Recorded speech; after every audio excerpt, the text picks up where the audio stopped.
Um, this wasn't well supported, but then again, when is it ever going to be well supported? Until it directly affects you, then it's somebody else's issue.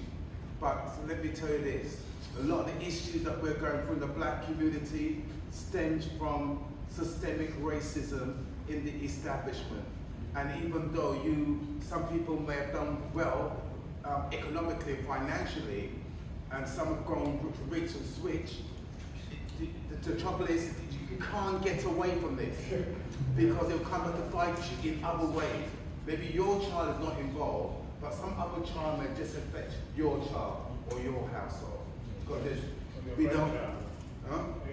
Or your grandchild, but you have no respect for other people. This is about stop and search community strategy.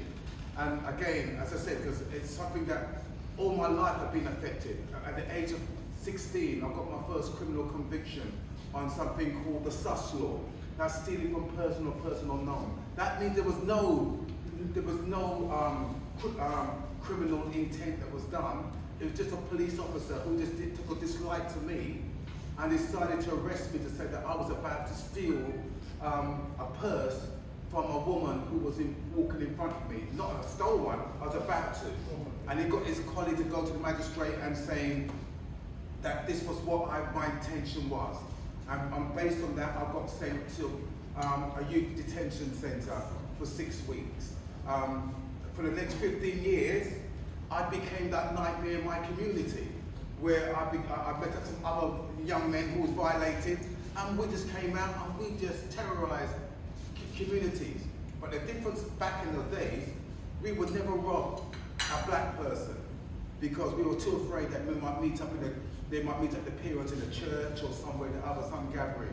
But we would deal with a white man, Asian, Turkish, any other culture was fair game. Okay, look how things have turned on our heads. Now, what I believe is the issues for a person who's been stopped and searched over 125 times, so I had to learn something from that, is simply, I believe, that what we see that's been consistently through the changing from the sus law to 1984, changing into now, stop and search, but you still find the same issues that's going through, that's going through the sus law. And the sus law was in place since 1724 under the Vacancy Act. But anyway, you've got the same issues, and then people scratch their head saying, oh, well, what's wrong? We don't know why. You're finding, if you're black in London, you're 10 times more likely to be stopped and searched than if you're white. And that's always been the case going all the way through. But you're no more likely to commit any kind of criminal offence. And just a simple fact that if people took time and to go and Google it for themselves, to stop and search dashboard to see in your own area what's happening, you can see yourself what's going on.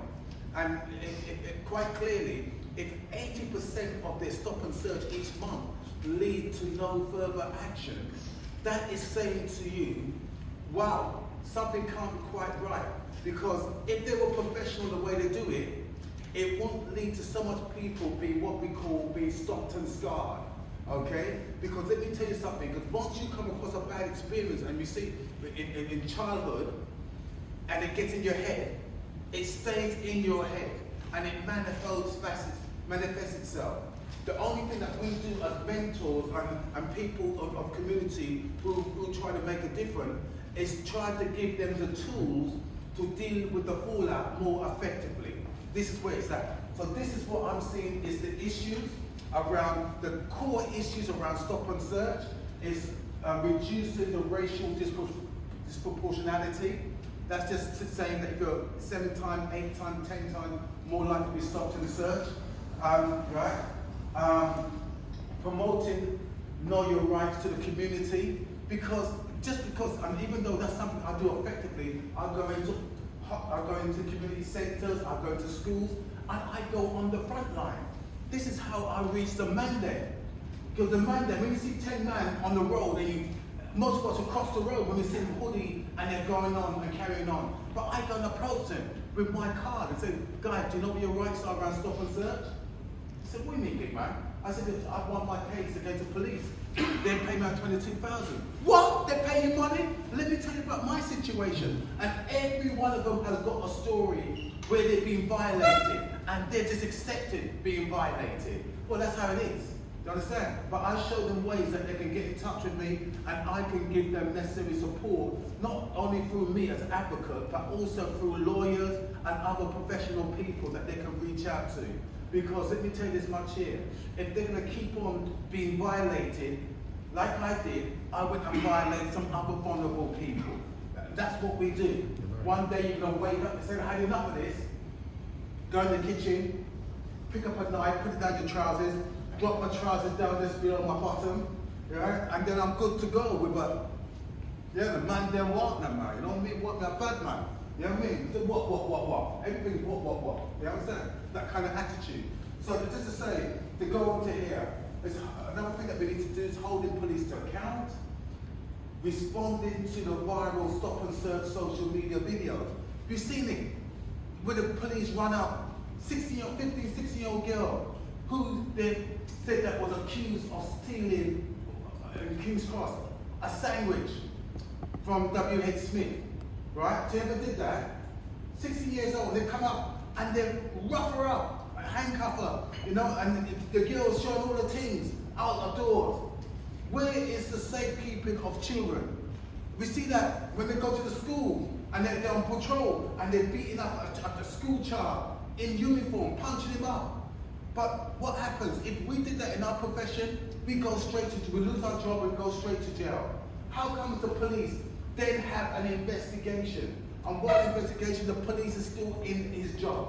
And they don't generally lose their job. Because you know what? They know if they kick it in the long grass, yes, then we as black people, as a black society, will forget about it.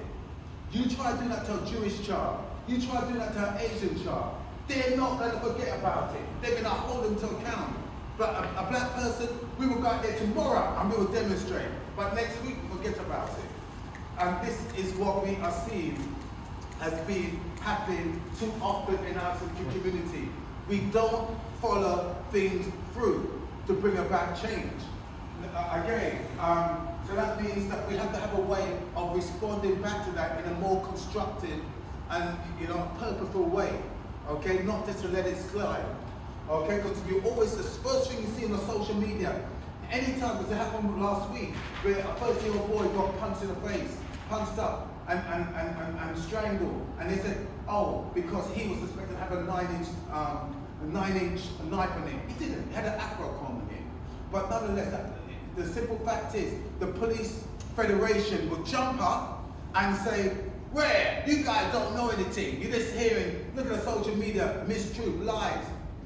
You know what that reminds me of? Do you try doing anything to the Jewish person, and you'll find that the Jewish establishment will jump on anything, no matter you as an individual or community, they will jump and they will crush you. They will crush you. Like some of these stars that we have, who they've ruined their career because they said something about the Jewish community that hurt, that resonate with them. But and we just allow it to happen. Okay, so then we're going about here. We've got to create a social media platform because we've got too much right-wing media. I go on LBC and Nick Ferrari and all these different programs, but they can just press the off button or lower my voice. So they are the one that's going to be speaking way after I said my few things. And if I say one thing that's out of place, they will use that to say, look at that. Oh, Mr. Hinds, how could you say that? Oh, dare you. You're trying to say all police are thugs?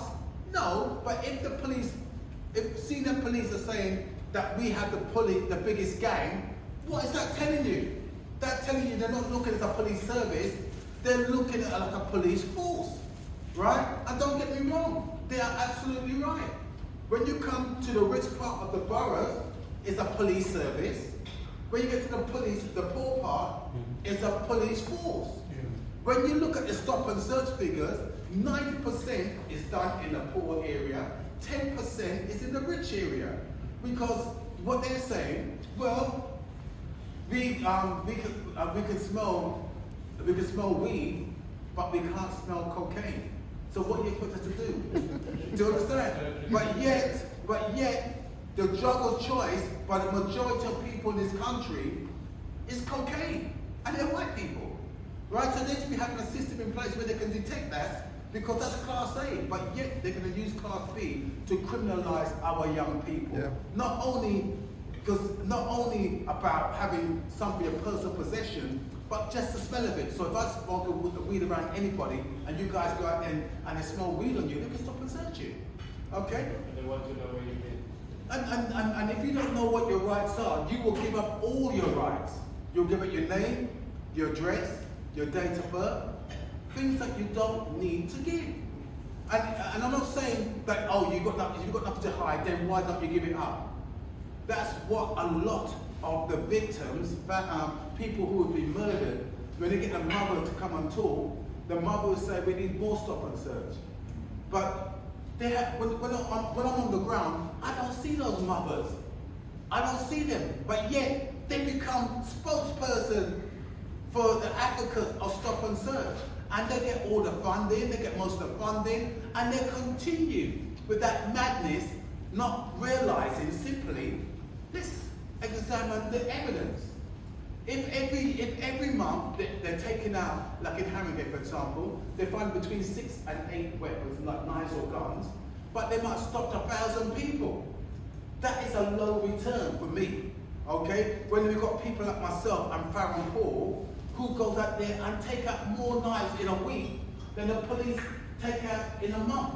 And the simple difference is just simply this.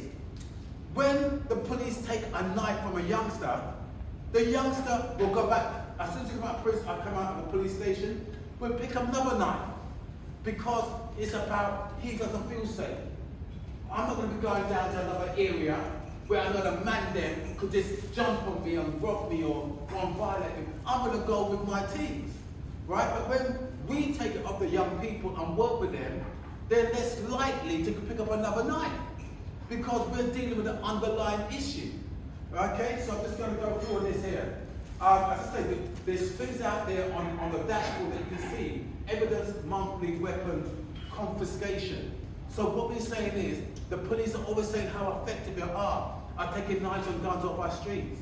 And even when they get it wrong, under what they call Section 60, which means they don't have to have any suspicion to stop and search you. If any man in here is in a space where there's scheme of Section 60, you all can get stop and search, okay? When you're not even fitting no bill. And the simple fact is, even though they have a less positive outcome from a Section 60, on the whole, they say, well, you know what, it's a deterrent.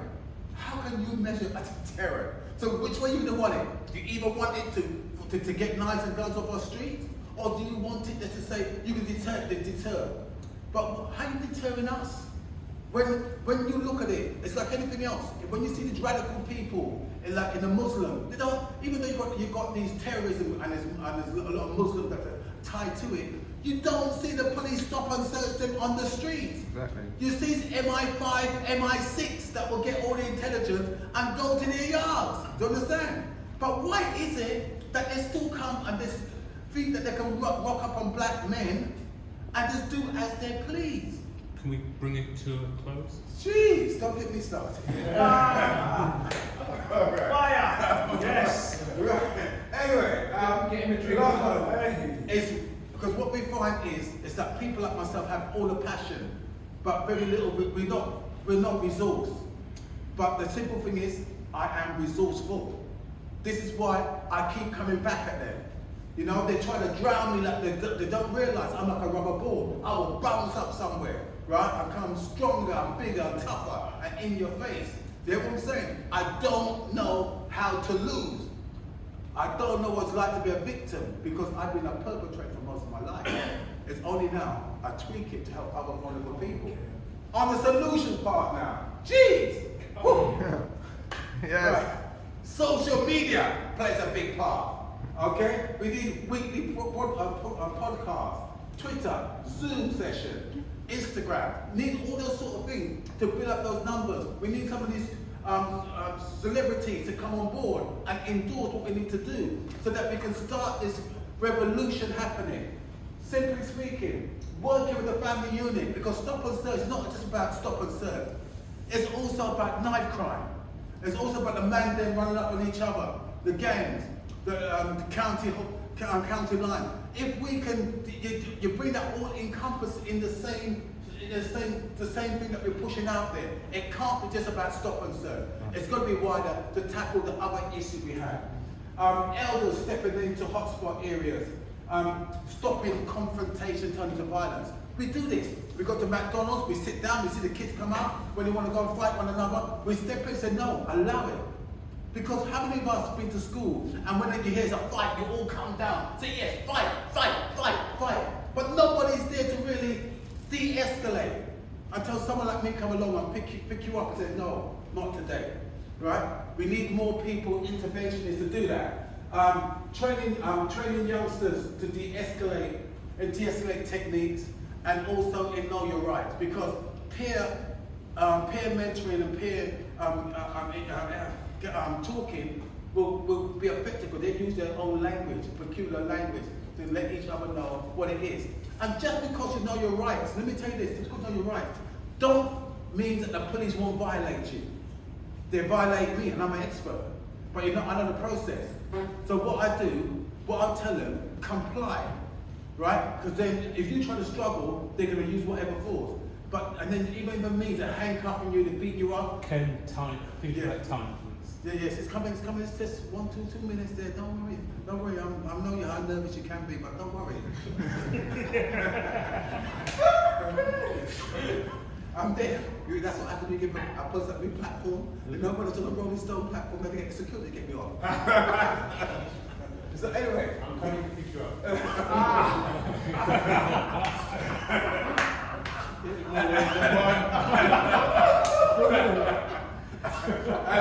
And the last one, training youngsters how to conduct themselves in a police encounter. As I said, comply and complain. So with that, that's good.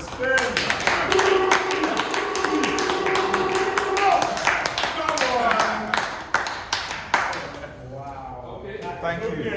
Ola, just. Can we comment, last person? I don't have a slide. Ola, just Do we before. comment on